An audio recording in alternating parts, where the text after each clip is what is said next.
দর্শক, গরম পরিস্থিতির আরো খবর জানাতে চুয়াডাঙ্গা থেকে যুক্ত হচ্ছেন সহকর্মী রেজাউল করিম লিটন। লিটন,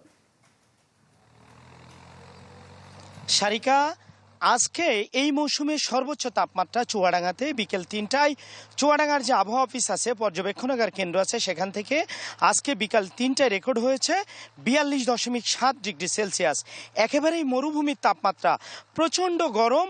এবং আবহাওয়া অফিস যেটি বলছে যে বাতাসের আর্দ্রতা কম, জলীয় বাষ্প বেশি, মানুষ দরদর করে ঘামছে গরমে। আর এই অবস্থার মধ্য দিয়ে জনজীবন অতিষ্ঠ হয়ে উঠেছে।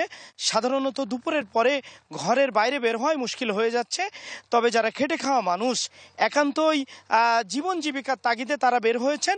আমি এখন একটি মাঠের মধ্যে আছি, আপনাকে একটু দেখাতে চেষ্টা করি। আপনি দেখবেন যে এখানে ধান ক্ষেত আছে।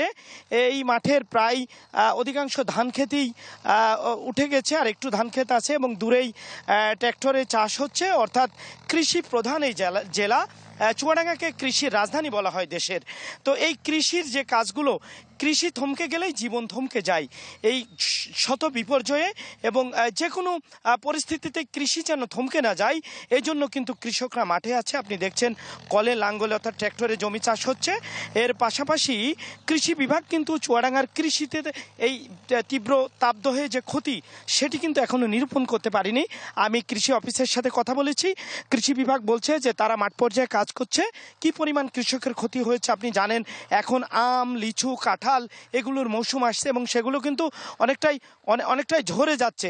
এছাড়া যে সবজি ক্ষেত আছে চুয়াডাঙ্গাতে, প্রচুর সবজি চাষ হয়, সেই সবজি ক্ষেতেও বিভিন্ন ধরনের ক্ষতি দেখা দিয়েছে। তো সব মিলিয়ে কৃষকের ক্ষতি। আরেকটি বিষয় সারিকা আপনাকে বলি, যে আপনি জানেন যে আগামী রবিবার স্কুল খুলবে বাচ্চাদের। অভিভাবকদের সাথে আমার কথা হয়েছে।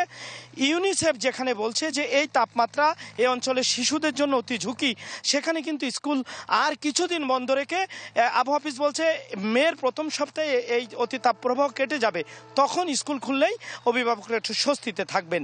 তো সব মিলিয়ে এই অবস্থা বিরাজ করছে চুয়াডাঙ্গাতে। সারিকা। লিটন, আপনাকে ধন্যবাদ। দর্শক, গরম পরিস্থিতির খবর জানাতে চুয়াডাঙ্গা থেকে যুক্ত হয়েছিলেন সহকর্মী রেজাউল করিম লিটন।